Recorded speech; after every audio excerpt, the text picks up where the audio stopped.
أعوذ بالله من الشيطان الرجيم. بسم الله الرحمن الرحيم.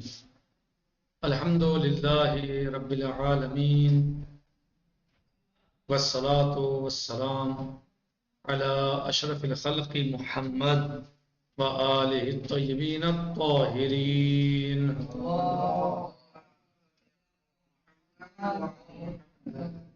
وعجل فرجهم. آج ہمارا درس عدالت کے بیان میں 10واں درس ہے کتاب کے اعتبار سے، جو اس کتاب کا اس سلسلے میں آخری درس ہے. یعنی ہماری گفتگو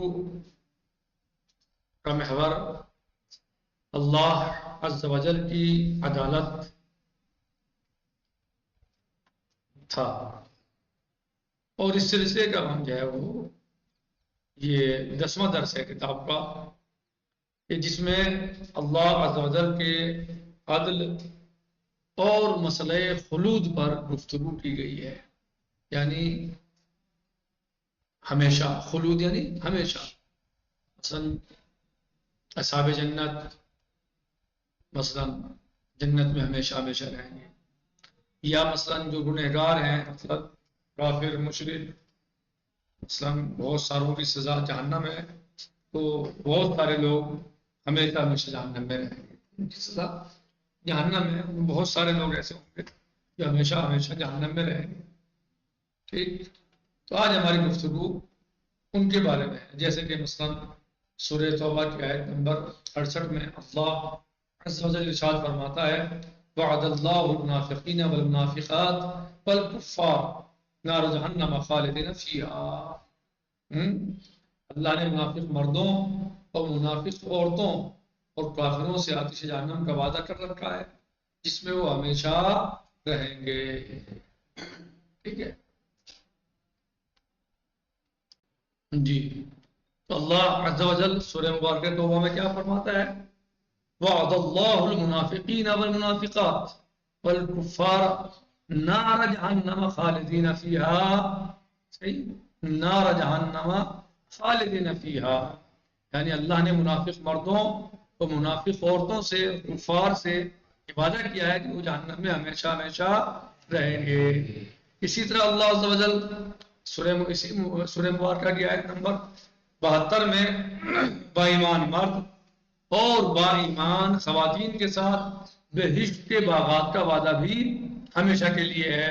یعنی اللہ سبحانہ وتعالیٰ اس سورہ مبارکہ میں آیت نمبر 72 میں اس طرح فرماتا ہے: وعد اللہ المؤمنین والمؤمنات جنات تجری من تحتها الانہار خالدین فیہا.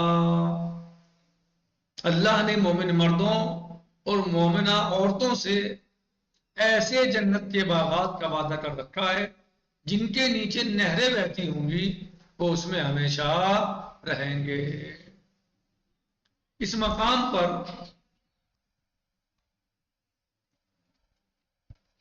یہ سوال پیدا ہوتا ہے کہ کیا اس بات کو تسلیم کیا جا سکتا ہے؟ ایک انسان جس نے زیادہ سے زیادہ 80 سال یا 100 سال زندگی گزاری ہو اور مختلف گناہ اس سے سرزد ہوئے ہوں، اسے لاکھوں کروڑوں بلکہ اس سے بھی زیادہ سال سزا دی جائے؟ کوئی حد ہی نہیں ہے. کتنے سال ہوں حد ہے؟ کوئی حد ہی نہیں ہے. ہم فیہا خالدون، وہ ہمیشہ ہمیشہ رہیں گے اس میں. جبکہ اس انسان کی عمر کتنی ہوئی؟ 80 سال.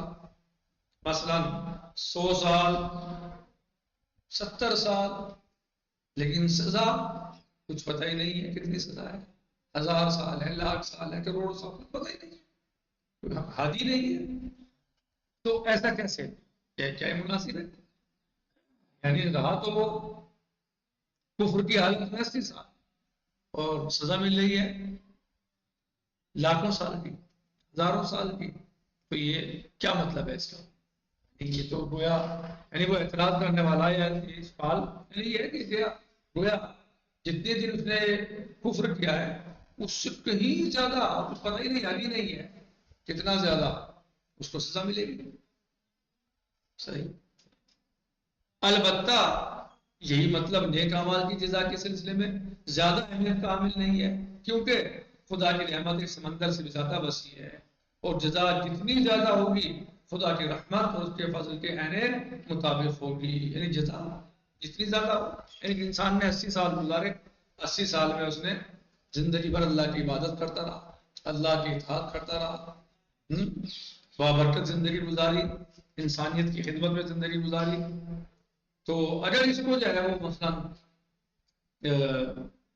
اس طرح کی جزا ملے کہ 80 سال کے بدلے جو 80 سال نیک کام انجام دیے ہیں اس نے فرض کرے، اور وہاں پر جزا لامحدود ہو، کچھ پتہ ہی نہیں ہے، لاکھ سال ہے، کروڑ سال ہے، ہزار سال، کچھ پتہ ہی نہیں ہے، تو یہ تو اللہ کی رحمت کے عین مطابق ہے، کوئی مسئلہ نہیں ہے.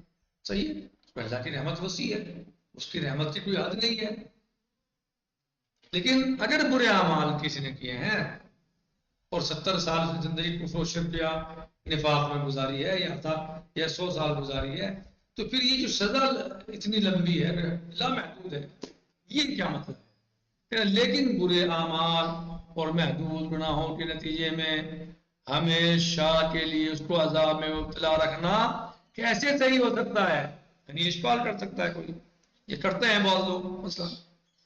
اور خداوند متعال کی عدالت کو دیکھتے ہوئے اتنی دائمی سزا کی کیا وجہ بیان کی جا سکتی ہے؟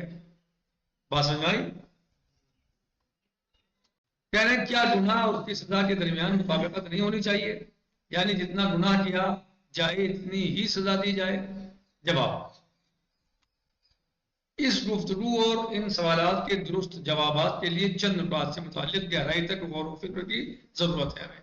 یعنی جو گفتگو ہے یہ تو جو سوالات ہیں اس سلسلے میں، تو ان کو سمجھنے کے لیے ہمیں گہرائی میں جانا ہوگا، غور و خوض کرنا ہوگا.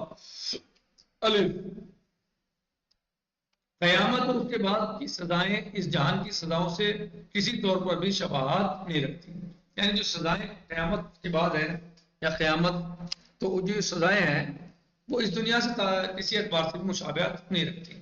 مثلا اگر کوئی شخص دنیا میں کوئی غلط کام، چوری وغیرہ کرتا ہے تو اسے ایک خاص عرصے تک قید کر دیا جاتا ہے، لیکن قیامت کی سزائیں اس کے گناہوں اور اعمال کے آثار اور اس کے کاموں کی خصوصیات کے اعتبار سے ہیں. صحیح کیا کہا کہ کوئی انسان دنیا میں کوئی غلط کام کرتا ہے، چوری کرتا ہے، تو اسے ایک خاص عرصے تک قید کر دیا جاتا ہے، لیکن قیامت کی سزائیں اس کے گناہوں اور اعمال کے آثار اور اس کے کاموں کی خصوصیات کے اعتبار سے ہیں، جو آثار اس نے انجام دیے، جو آثار ہیں. آپ یہاں دنیا میں بھی دیکھ سکتے ہیں، مثلا جس طرح یعنی ایک انسان نے ایک مدرسہ بنا دیا، تو اللہ نے کیا کہا؟ جب تک وہ مدرسہ چلتا رہے گا، اچھا اس مدرسے میں جتنے لوگ پڑھیں گے سب ثواب میں وہ شریک ہوگا ان کے. پھر جو یہاں سے پڑھ کے کہیں اور جا رہے ہیں پڑھانے، اس میں بھی وہ شریک ہے. پھر جن کو وہ جا کے پڑھا رہے فرض کیجئے، اس میں بھی شریک ہوگا، اس میں بھی آگے ایسے سلسلہ چلے جائیے، کہاں تک پہنچ جائے گا سلسلہ جو ہے.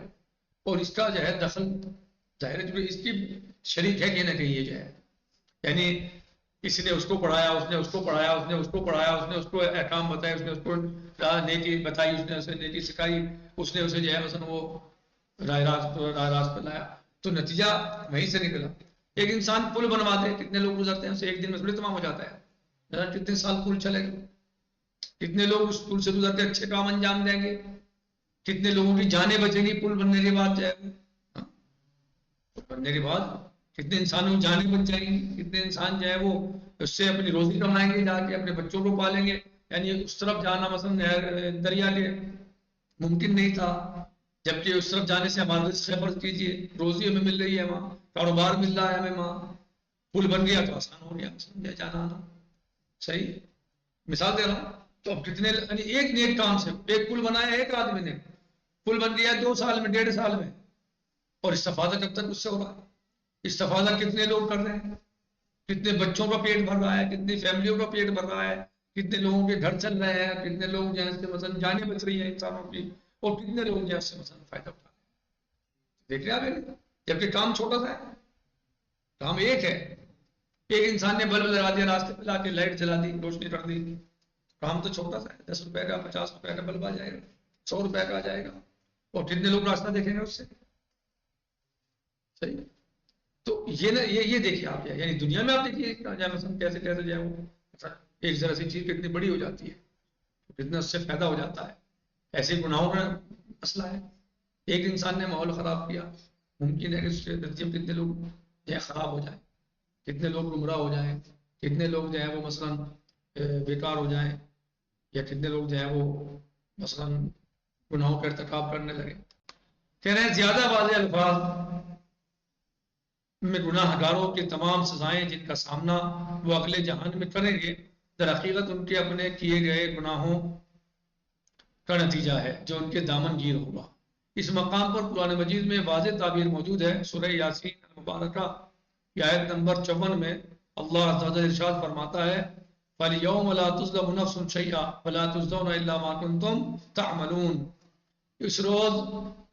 اس روز کسی پر کچھ بھی ظلم نہیں کیا جائے گا اور تمہیں بس وہی بدلہ دیا جائے گا جیسا تم عمل کرتے رہے ہو.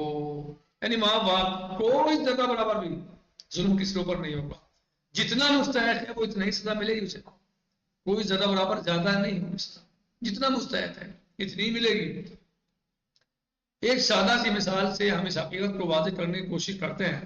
ایک شخص منشیات اور شراب وغیرہ کا کثرت سے استعمال کرتا ہے. منشیات نشاور سے ہوتی ہیں، نشاور چیزیں جو ہوتی ہیں، اور شراب وغیرہ کا کثرت سے استعمال کرتا ہے. اسے اس قبیح کام سے جتنا بھی منع کیا جاتا ہے، قبیح یعنی برا، اس قبیح کام سے جتنا بھی منع کیا جاتا ہے اور اسے کہا جاتا ہے کہ ان زہریلی چیزوں کے استعمال سے تمہارا معدہ خراب ہو جائے گا، تمہارے دل کی حرکت متاثر ہوگی اور تمہارے اعصاب مجروح ہو جائیں گے، مگر وہ ان باتوں کی بالکل پرواہ نہیں کرتا. چند ہفتے یا چند ماہ وہ اس خیالی لذت میں مبتلا رہتا ہے، یعنی جو اس کی خیالی لذت ہے، مزہ ہے، اسے لطف آ رہا ہے، مزہ آ رہا ہے، اس میں چند ہفتے وہ اس میں یہ مبتلا رہتا ہے اور بتدریج مختلف بیماریوں، معدے کے زخم، دل اور اعصاب کی کمزوری کا شکار ہو جاتا ہے اور پھر دسیوں سال اپنی عمر کے آخر تک ان بیماریوں میں مبتلا ہو کر شب و روز ان کی اذیت میں گزارتا ہے. ہاں یعنی مزہ کتنے دن آیا؟ کچھ ہفتے، چند دن یا چند لمحہ. کبھی کبھی ایسا ہوتا ہے کہ چند لمحے کی چیز ہوتی ہے تو مزہ چند لمحوں کا ہوتا ہے، لیکن نتیجہ اس کا بہت لمبا خراب ہو جاتا ہے. یعنی اس کو جو بھگتنا پڑتا ہے اس کو وہ بہت لمبی سزا اس کے لیے ہو جاتی ہے، لمبا اس کا نتیجہ ہو جاتا ہے، بہت زیادہ نتیجہ ہو جاتا ہے اس کا. تو کچھ ہفتے اس نے جو ہے وہ مزے لیے شراب کے یا دیگر منشیات کے، لیکن جب مبتلا ہوا تو دسیوں سال تک ان بیماریوں میں مبتلا ہو کر شب و روز ان کی اذیت میں گزارتا رہا یا گزارتا رہے. یہاں پر یہ اعتراض کیا جا سکتا ہے کہ اس شخص نے تو چند روز یا چند گھنٹے منشیات کا استعمال کیا تھا، مگر کیوں وہ تاحیات امراض میں مبتلا ہو گیا؟ اس اعتراض کے جواب میں فوراً کہا جائے گا کہ یہ اس کے اعمال کا نتیجہ ہے. جیسے ہی یہ بات ہوگی تو کیا کہیں گے سننے والے بھی اور ویسے لوگ بھی کہ بھائی یہ تو بھائی جیسا کرا اس نے ویسے ہی تو بھرے گا. بھائی جب مانتا نہیں تھا کیا کریں، چھوڑتا نہیں تھا، ہم نے تو بہت کوشش کی، ہم نے تو بہت منع کیا، حتی گھر والے، رشتے دار، دوست، احباب وہ کہیں گے ہم نے تو بہت منع کیا، ہم تو روکتے تھے، نہیں مانا، ہم نے تو بہت روکا، ہم نے تو بہت منع کیا، جب نہیں مانا تو بھائی جیسا کرو گے ویسا بھرو گے، یہ تمہارے کرنے کا نتیجہ ہے جو تم کر رہے تھے. جی کہہ رہے ہیں کہ اس اعتراض کے جواب میں فوراً کہا جائے گا کہ یہ اس کے اعمال کا نتیجہ ہے. یہاں تک کہ اگر وہ حضرت نوح علیہ السلام سے بھی زیادہ عمر پائے اور اسے ہم ہمیشہ بیماری کی اذیت میں مبتلا دیکھیں تو تب بھی ہم کہیں گے کہ اس نے دانستہ اور آگاہ ہونے کے باوجود ان تمام امراض کو خود اپنے لیے تیار کیا ہے. بھائی ایسا کیا کرتا تھا، یہ ویسے کیا کرتا تھا، یہ کھاتا تھا، یہ پیتا تھا، اس لیے بیمار ہو گیا، اس لیے مبتلا ہو گیا. چاہے وہ اس کی عمر جناب نوح کی عمر کے برابر کیوں نہ ہو، ہزاروں سال کیوں نہ ہو جائے، اور کیا کتنی دیر اس نے؟ تھوڑی دیر کیا، مگر جواب کیا دیں گے سب کہ بھائی اس نے کیا ہی ایسا کام تھا، نتیجہ اس کا ہونا ہی تھا، کیا کریں.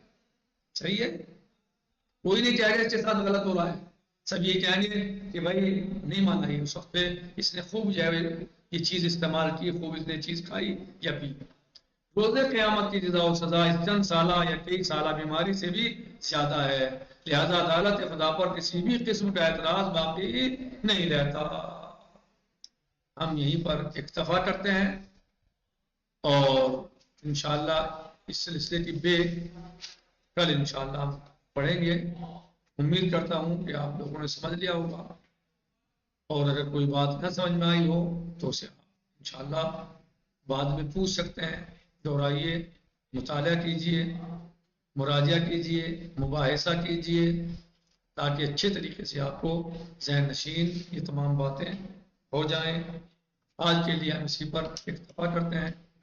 والحمد للہ رب العالمین، وصلی اللہ علی سیدنا و نبینا محمد وآلہ الطیبین الطاہرین۔ اللهم صل على محمد وعلى السلام محمد علیکم وعجل ورحمۃ فرجهم۔ اللہ تعالی وبرکاتہ۔ فی امان اللہ، خدا حافظ۔